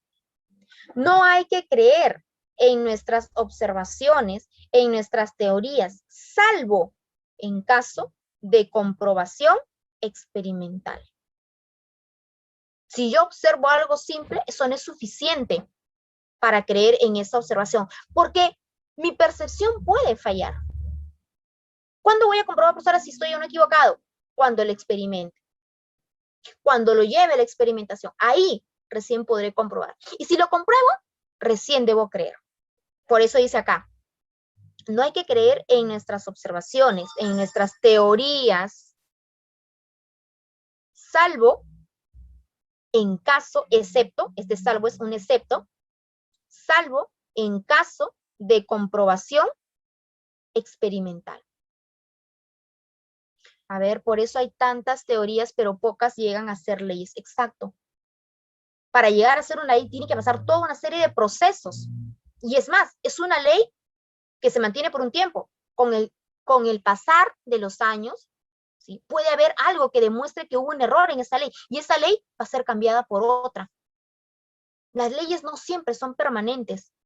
Muchas de ellas suelen cambiar cuando se encuentran nuevas investigaciones, cuando se encuentran nuevas pruebas que permiten demostrar si son válidas, se refuerzan. Y si no, quedan en la historia. Porque ahora pasará a tomar ese lugar la nueva ley. ¿Se entendió? Sí, profesora. Veamos por acá. Ahí está la parte que debes recordar. Esta información, la última, es la que el autor plantea también como tesis. ¿No? ¿Por qué? Dice acá, por lo tanto. Recuerda que la tesis es la conclusión. La tesis es ¿qué cosa? Es la idea a la cual yo llego luego de todas estas pruebas. El autor inició el texto exponiendo una serie de pruebas para concluir afirmando esto, la importancia de la duda filosófica. Ello va a permitir que los investigadores en fisiología y medicina, ¿sí? Puedan, ¿qué cosa? Puedan basarse no en algo superficial, sino en algo más profundo, en algo que ha sido comprobado experimentalmente. Veamos por acá. Centralmente, Bernard, que es el autor de este texto, argumenta en torno a qué.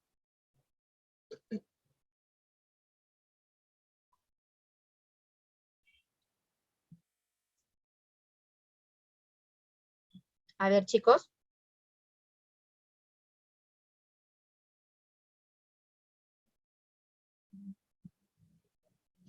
A ver, una teoría es un conjunto de leyes. Sí. Respuesta para las 6. La B. Alternativa D. A ver. El sistematismo propio de los fisiólogos. La B, la B. A la diferencia entre la ciencia formal y fáctica. ¿Sí? La E. A ver, un ejemplo de ciencia formal, chicos. Por ejemplo. La E, Miss. La E. A ver, al razonamiento escolástico antiguo, no. Chicos, argumenta en torno. ¿Qué es lo que defiende? Te está preguntando el autor del texto. ¿Ah? Ey, ¿qué es lo que argumenta? No, por acá dice argumenta en torno. Su tesis. Chicos, ¿dónde está la tesis del autor?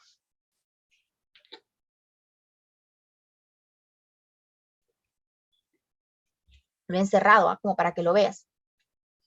Si no lo reconocen, ya me voy a sentir mal. A ver.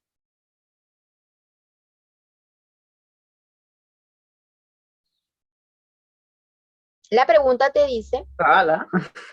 el autor argumenta en torno a qué? Al modelo de investigación en medicina. ¿Cómo debe ser este modelo de investigación según el autor?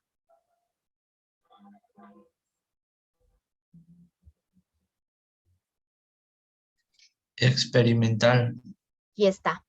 Acá te decía la duda, y acá te dice, no hay que creer en nuestras observaciones, en nuestras teorías. La duda debe estar aquí, la duda, esta es la duda.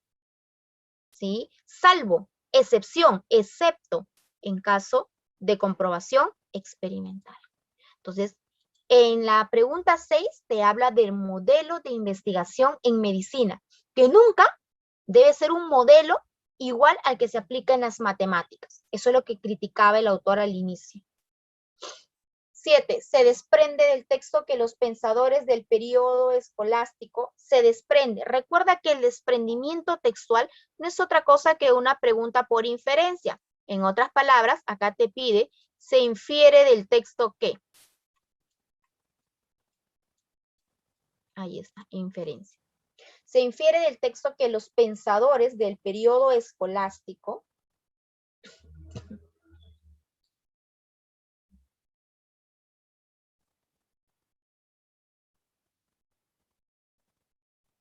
a ver, chicos, ahí. Consideraban a la matemática como una pseudociencia, como una falsa ciencia. Eran optimistas respecto al progreso de la medicina. Soslayaban, evitaban el control experimental en sus reflexiones. ¿La B? A ver, La B. evitaban las falacias en todos sus debates públicos. La B, Negaban que la retórica tenía el monopolio de la verdad. La B. A ver, ¿por qué la B? Eran optimistas respecto al progreso de la medicina. Recuerda que un desprendimiento es una idea verdadera. Ellos eran optimistas respecto al progreso de la ciencia, pero si el fisiólogo se basaba en la fe. Era falsa, esa era falsa. Ay. ¿Por qué es la C?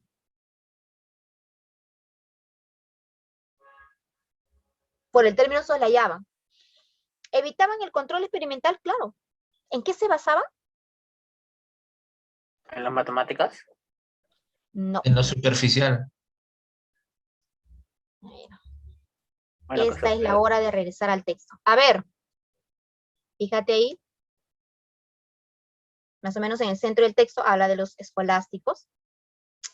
Dice, con frecuencia las personas superficiales se dejan fascinar por esta apariencia lógica y es como en ocasiones se renuevan actualmente las discusiones dignas, ¿no? Los debates dignos de la antigua escolástica. Esa fe demasiado grande en el razonamiento, que conduce a un fisiólogo a una falsa simplificación de las cosas. Por un lado, proviene de la ignorancia de la ciencia de la que habla, y por otro, de la ausencia del sentimiento de complejidad de los fenómenos naturales.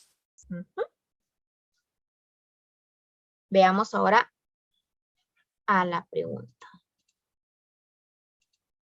A ver, en la C decía, soslayaban, evitaban el control experimental en su... Claro, es que se basaban en la fe, en la creencia, en el razonamiento. Solo quedaba en lo teórico. Pregunta, ¿y lo experimental? ¿Y la comprobación en la realidad? Ahora, ellos creían. ¿Qué decía al final el autor? ¿Y por qué no dudaban? ¿Qué les hacía pensar que ellos no estaban equivocados? La única forma de comprobarlo era mediante el experimento. Pero ¿qué crees? Ellos no lo hacían. Entonces, efectivamente, se puede inferir que ellos soslayaban el control experimental en sus reflexiones. Es compatible con el texto afirmar que Bernard propugnaba, defendía. Propugnar, chicos, es defender, no te olvides.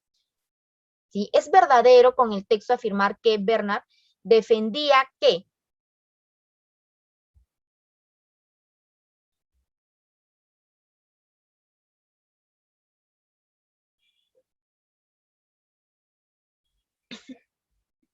¿Cuál?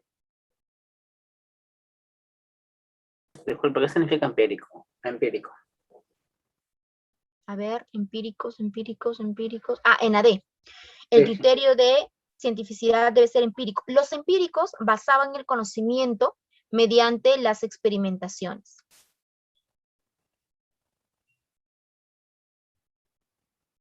¿Por qué la D?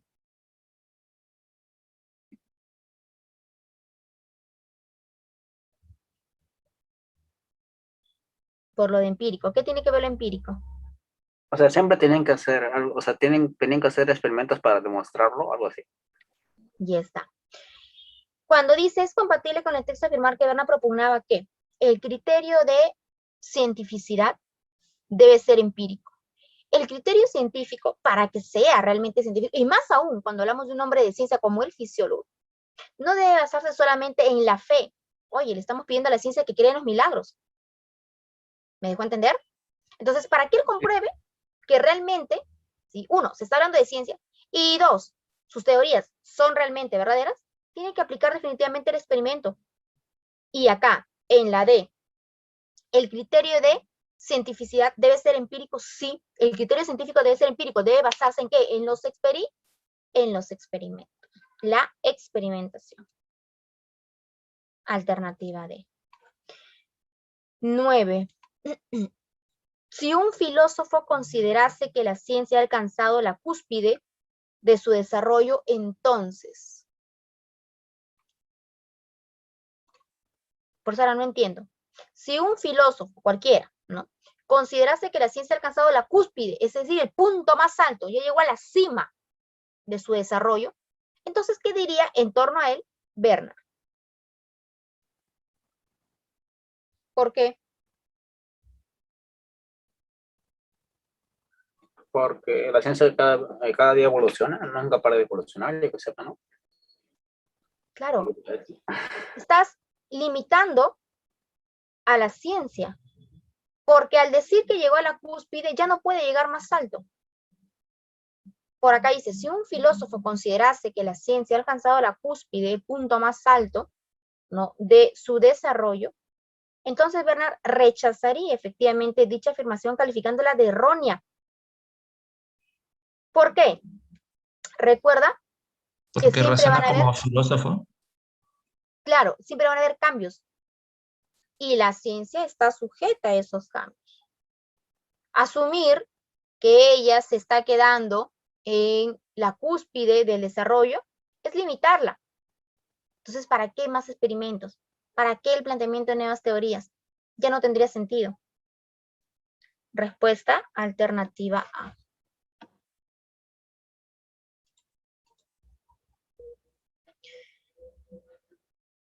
En la 9, según Bernard, la noción de realidad científica debería vincularse a... Ay, profesor, ¿Por qué la E? siempre tiene que comprobarse experimentalmente. Siempre va a haber una comprobación, ¿no? Que debe mencionar lo experimental como base para la comprobación de su teoría. El método científico inició con los ser y ha cambiado el mundo. Ujú. Sí, eso es verdad. Respuesta acá, alternativa E. ¿Alguna pregunta? Por dos. Vamos con el texto 3. Los antiguos griegos creían que los dioses y las diosas, muy semejantes a los hombres corrientes, aunque dotados de poderes mágicos, eran responsables de las cosas prodigiosas que ocurrían en el mundo. Primero, aclaración. Los antiguos griegos. Luego, creían. Pasado. ¿Está? Creían que los dioses y las diosas eran los responsables de las cosas prodigiosas que ocurrían en el mundo. Estos dioses eran muy semejantes a los hombres corrientes, a los hombres comunes, ¿sí? Por acá, hombres corrientes, hombres comunes. Aunque la diferencia entre los dioses y las diosas de estos hombres comunes era que los dioses y las diosas estaban dotados de poderes. Ahora, ¿qué decían los antiguos griegos sobre ellos? Que eran responsables de las cosas prodigiosas que ocurrían en el mundo. Chicos, ¿qué es lo prodigioso? ¿Qué sería un evento prodigioso? ¿Cómo? Ya está, algo que genera algún tipo de asombro, ¿no? Algo que puede sorprendernos porque no es típico, no es común, ¿estamos de acuerdo? Y que muchas veces, como no es común, no puede explicarse, algo maravilloso. Muy bien. Contaban relatos sobre cómo los seres divinos, ¿quiénes contaban estos relatos? Los antiguos griegos. Los ¿no? antiguos griegos. Ellos. Un alto aquí, acá. Los antiguos griegos.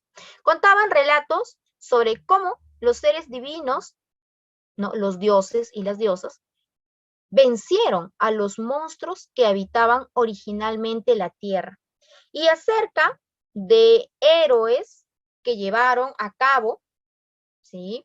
Hazañas maravillosas. Entonces, acá hay una elipsis, mira. Contaban relatos sobre cómo los seres divinos vencieron a los monstruos que habitaban originalmente la tierra y contaban relatos acerca, acá hay una elipsis, mira, todo esto se ha omitido, ¿no? Acá hay una forma verbal. Contaban relatos acerca de héroes que llevaron a cabo hazañas maravillosas. En esto consistía la visión mítica, el mito, ¿no? En esto consistía la visión mítica del mundo. ¿Pero qué es esto? ¿A qué se refiere el autor del texto con esto?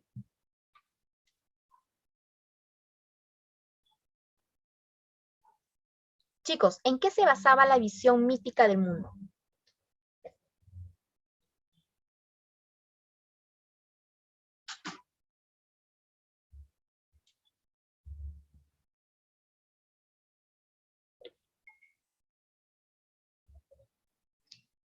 En las creencias de los antiguos griegos. ¿Cómo? En las creencias de los antiguos griegos. En las creencias. Muy bien, Marco. En los relatos que contaban. ¿En qué consistía la visión mítica? En los relatos, en lo que ellos contaban, en lo que ellos narraban. Y mira, solamente para comprobar, bajo la forma de una narración. Mira, adelante que decía, contaban relatos, narración, contar, relatos. Dice, bajo la forma de una narración, el mito ofrece, ¿no? Mediante una historia que se está relatando, el mito ofrece, aquí, vamos a resaltar esta parte, otro color, ahí está.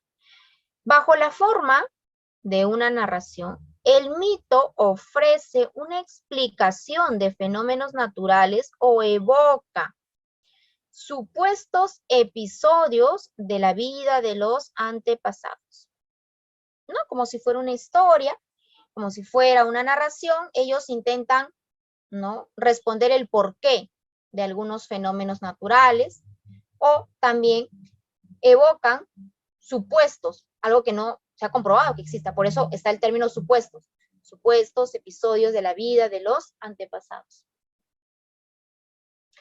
Los mitos son casi siempre dramáticos y sagrados. Ajá.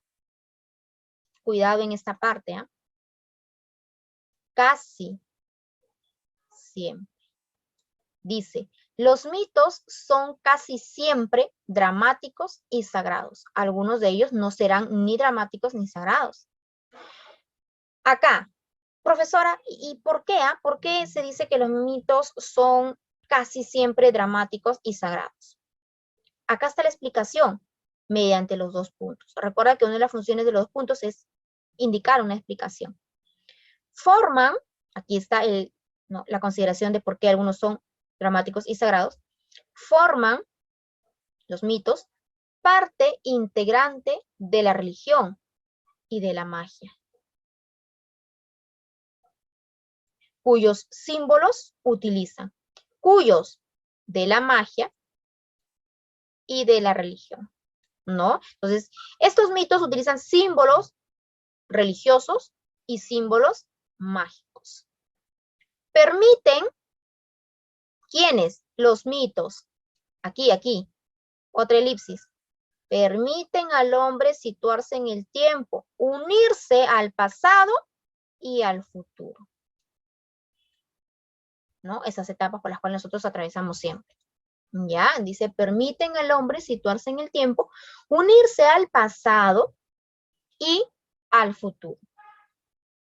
Por lo tanto, el mundo mítico está íntimamente ligado al universo real. Veamos acá. El mundo mítico está íntimamente ligado al universo real. Los seres míticos rigen con frecuencia los fenómenos naturales. Los seres mágicos, ¿no? Rigen. Ellos son los que de alguna manera permiten que suceda o no. Por eso dice rigen, ¿no?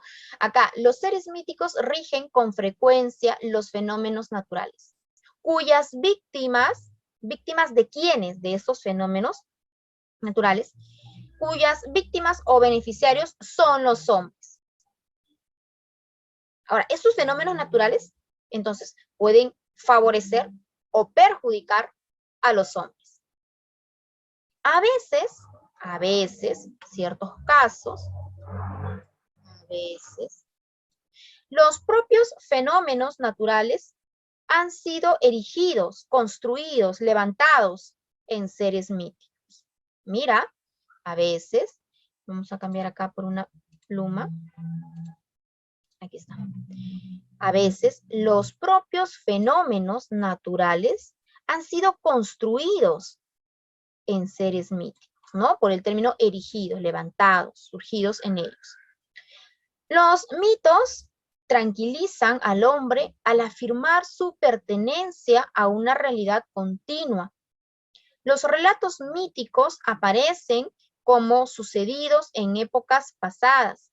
De hecho, los mitos siempre aparecen como subyacentes al mundo material. Los mitos siempre aparecen como subyacentes al mundo material. Explicación, conector de causa. Pues los seres míticos continúan actuando para los contemporáneos. Profesora, ¿eso qué significa? Que aún se sigue creyendo en que los seres míticos influyen, ya sea de manera positiva o negativa, en algunos fenómenos naturales para propiciar su aparición o su desaparición también.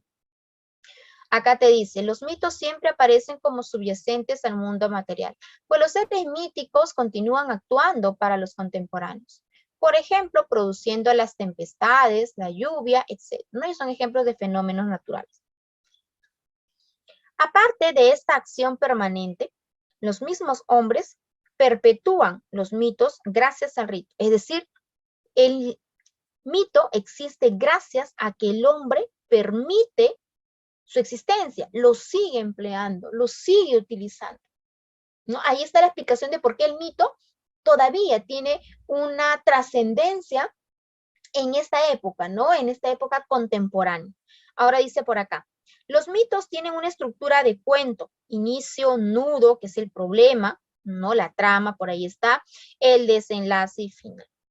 Los personajes suelen, es común, suelen ser o dioses o héroes que sobrepasan el carácter de lo humano y se enfrentan a situaciones sobrehumanas. Los mitos clásicos griegos y latinos tienen un fuerte carácter antropomórfico. ¿Antropomórfico? Claro. Dice, los mitos clásicos griegos y latinos tienen un fuerte carácter antropomórfico. El hombre, antro, hombre, morfo, forma humana. ¿Sí?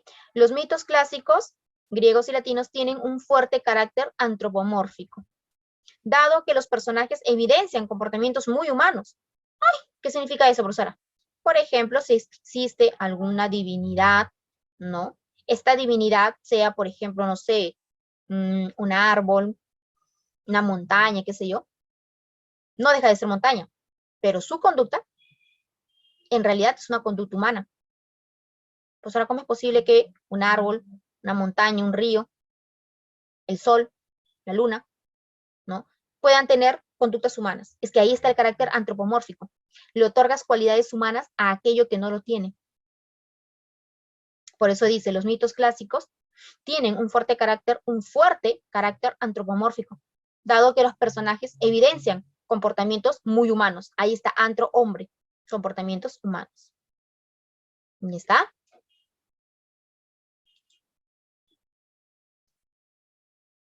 Once. ¿Cuál es el tema central del texto?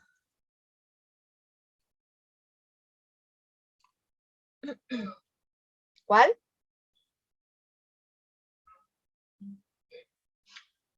La Génesis. A ver, el origen, porque eso es Génesis, el origen de los mitos helénicos. La E.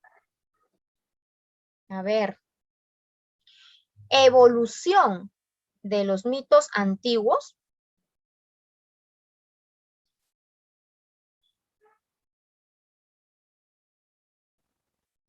Naturaleza, ¿qué es? ¿Cómo es? Oye, te está señalando una serie de ¿qué?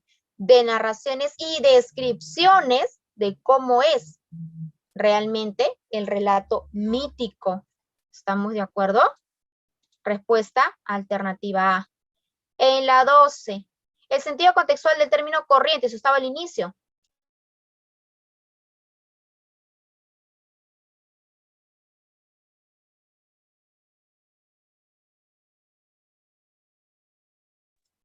En la 12. Corriente, estaba aquí al inicio, mira. Los antiguos Simple. griegos creían que los dioses y las diosas, muy semejantes a los hombres corrientes. ¿Común? Lo Ajá. simple. Corrientes, corrientes. ¿A qué se refiere? A ver. ¿Hombres comunes? Ajá, ahí tenemos a los hombres comunes. ¿Y está? ¿Por qué no puede ser simple? Existe una diferencia entre común y simple. Lo común es aquello típico, aquello que ya se puede establecer como una forma en varios casos, por eso se considera como común, ¿ya? Y en el caso de lo simple, ¿ya? Tiene que ver con la conformación de este. En el texto, vamos a regresar aquí, a ver. Dice, muy semejantes a los hombres corrientes. Muy semejantes a los hombres corrientes. Estos dioses, ¿sí? Se parecían a estos hombres. Por eso dice muy semejantes a los hombres corrientes, comunes. Pero son corrientes, ¿por qué? Porque no tienen, ¿qué cosa? No tienen poderes. No están dotados de ningún tipo de poder. Por eso son hombres corrientes. Pues si esos hombres tuvieran estos poderes, probablemente sean iguales a estos dioses. Nada los separa, ¿sí? Cuando hablamos de un hombre simple, estamos hablando de la conformación. Pero es que acá no se habla de qué se compone este hombre, cuál es la conformación, sino de cuál es su parecido, su semejanza con los dioses. Por eso la respuesta es la alternativa E. Es incompatible, a ver, falso.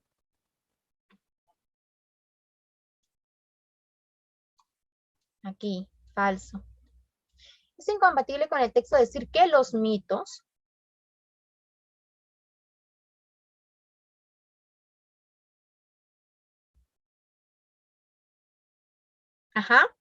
alternativa B, Leonardo, Sí, la B. sitúan al hombre fuera del tiempo. ¿Por qué es falso, profesora? Es que está negando lo que dice el texto. En el texto no decía eso, ¿o sí?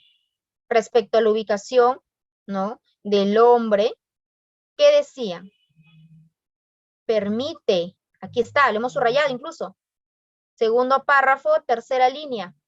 Permiten al hombre situarse en el tiempo. Acá dice, sitúan al hombre fuera del tiempo. Es una contradicción, es una idea incompatible por contradicción. Se infiere del texto que el mito, a ver, inferencia. Se infiere del texto que el mito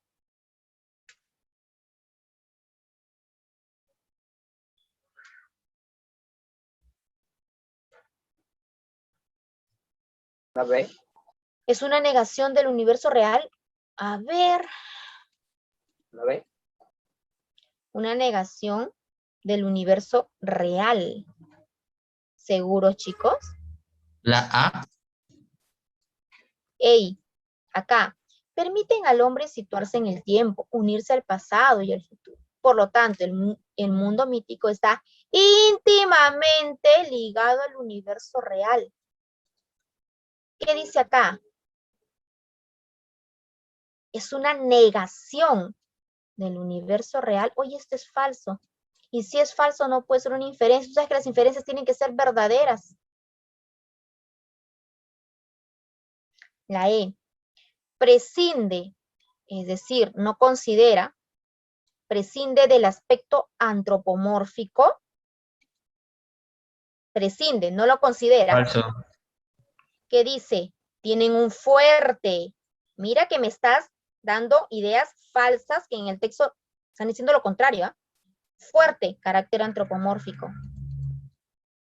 Más falso que moneda de 3 soles. A ver, sigue. Probando claves. Presiento que estás probando claves. A La ver, A. La B.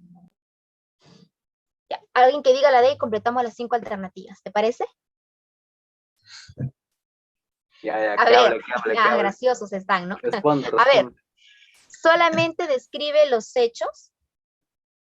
Solamente describe, solamente, exclusividad.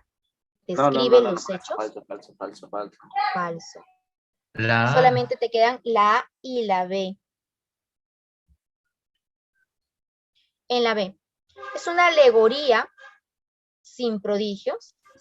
Empecemos. Como que no hay clave. Me vas a amargar. A ver. Miren, no hay más claves. No. ¿Cómo se les ocurre? Bótelo ahí. A ver. Chicos. Alegoría. Estamos entre la A y la B. Estamos analizando la B. Espérate, vamos por parte. No te desesperes. Dice. Es una alegoría sin prodigios. Primero, ¿qué es una alegoría? Un símbolo. ¿Ya está? No te olvides que una alegoría es un símbolo. Es un símbolo sin prodigios. A ver, solamente para comprobar, ¿ya? Solamente para comprobar. A ver. Dice por acá. Los mitos, nuevamente. Línea 2, segundo párrafo. Falso. Los mitos son casi siempre dramáticos y sagrados. Forman parte integrante de la religión y la magia, cuyos símbolos utilizan. Falso, falso entonces. ¿Qué dice acá? ¿Es una alegoría? ¿Sí? ¿Es un símbolo? Sí. ¿Sin prodigios? Falso. La A. Narra acontecimientos prístinos. Chicos, ¿qué significa prístino? Puro. Sin ningún tipo de ¿qué? Sin ningún tipo, ¿sí? ¿De qué? De mancha, de intervención. Ahora veamos, solamente para estar seguros. No es que dude la profesora, ¿no? Pero vamos a estar seguros. Veamos respecto a los mitos. ¿Qué características se señalan sobre los mitos? Dice, eran los responsables, ellos consideraban, ¿no?, que los dioses eran los responsables de las cosas prodigiosas que ocurrían en el mundo. Hasta ahí estamos inciertos. Pero ahora mira lo que dice acá. Bajo la forma de una narración, el mito ofrece una explicación de fenómenos naturales y evoca supuestos episodios de la vida de los antepasados. El mundo mítico está íntimamente ligado al universo real. A veces, los propios fenómenos naturales han erigido a los seres míticos. Los mitos siempre aparecen como subyacentes al mundo material, pues los seres míticos continúan actuando para los contemporáneos. Por ejemplo, produciendo las tempestades, las lluvias, etc. Los mismos hombres perpetúan los mitos gracias al rito. ¿Está? Eso demuestra que el mito no ha sido alterado, no ha recibido ningún tipo de cambio. Por lo tanto, el mito efectivamente va a narrar acontecimientos puros, prístinos, ¿no? Relacionados con los fenómenos naturales. 15. Si los mitos se circunscribieran a narrar hechos de los hombres comunes, perderían su carácter. Es decir, si los mitos solamente se dedicaran, se centraran, ¿no?, a narrar hechos de los hombres sin poderes, de los hombres sin prodigio, ¿no? ¿Qué perderían? La D. A ver, su carácter mirífico. ¿Qué significa? A ver, a los que han escogido la alternativa D. ¿Qué significa mirífico? Lo maravilloso, sobrenatural. Claro, ellos justamente, ¿no? ¿Por qué son maravillosos? Porque relatan hechos sobre héroes, sobre dioses, seres con poderes. Pero si solamente se dedicaran a narrar, ¿no?, sobre hombres comunes que no trascienden, ¿no?, que siempre hacen lo mismo, etcétera, entonces, ¿dónde estaría lo admirable? ¿Dónde estaría lo mágico? ¿Dónde estaría lo maravilloso? Lo perdería simplemente. Respuesta alternativa D. ¿Alguna pregunta? Todo claro. Listo.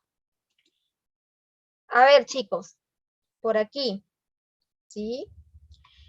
Ya no nos alcanza el tiempo, chicos. Solamente quedaría pendiente este texto 4, ¿ya? Y sus respectivas claves que van a ir ahí. ¿Alguna consulta final? ¿No? ¿Se entendió todo? Todo bien. Sí, Miss, todo bien. Ok. Listo, chicos. Entonces, nos estaríamos quedando en esta parte. Recuerden que lo que hemos analizado el día de hoy es la intención. Y hemos notado, ¿no?, cómo hay un carácter expositivo al inicio, cómo hay un carácter argumentativo con intención de defender una postura, una idea, y cómo podemos encontrar un texto narrativo, ¿no? En el caso de los mitos, ¿no?, cómo se relacionan, narra, sí, también tiene algo de ficción y algo de realidad, porque dice que todavía se emplean algunos mitos para explicar ciertos fenómenos, y el último texto, que es un texto descriptivo, ¿no? Ahí nos dice cuáles son las características de cada uno, etc.